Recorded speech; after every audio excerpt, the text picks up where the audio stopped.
il y a énormément de patientes qui sont touchées par ces pathologies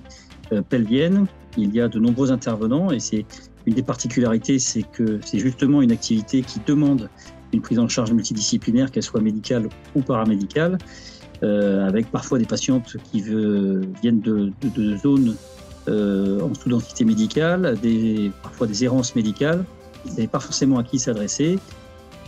Parfois des bilans diagnostiques qui étaient un petit peu éparpillés, avec des délais d'attente importants, et puis clairement un manque de coordination pour que les patients puissent faire rapidement et avec le moins de déplacement possible ces bilans. La mise en place d'une équipe de soins spécialisés nous intéresse énormément pour pouvoir mettre en place justement cette formalisation, étiqueter l'équipe et pouvoir communiquer sur ce qu'elle sait faire. Et puis, dans un deuxième temps, se projeter sur des choses qu'on n'a pas forcément le temps de faire, nous, en tant que médecins, c'est-à-dire de récolter des datas, de participer à des registres, et donc, ainsi de suite, de pouvoir participer aussi à la formation de nos collègues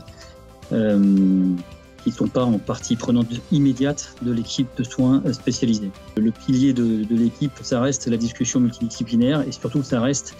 la qualité de la prise en charge. Donc, ça permettra aussi très clairement de se fixer aussi des règles de bonne pratique, de respecter les référentiels, de faire une évaluation régulière de nos résultats et puis éventuellement de communiquer sur cela et de participer à toutes les démarches qui sponsorisent la qualité de ces soins.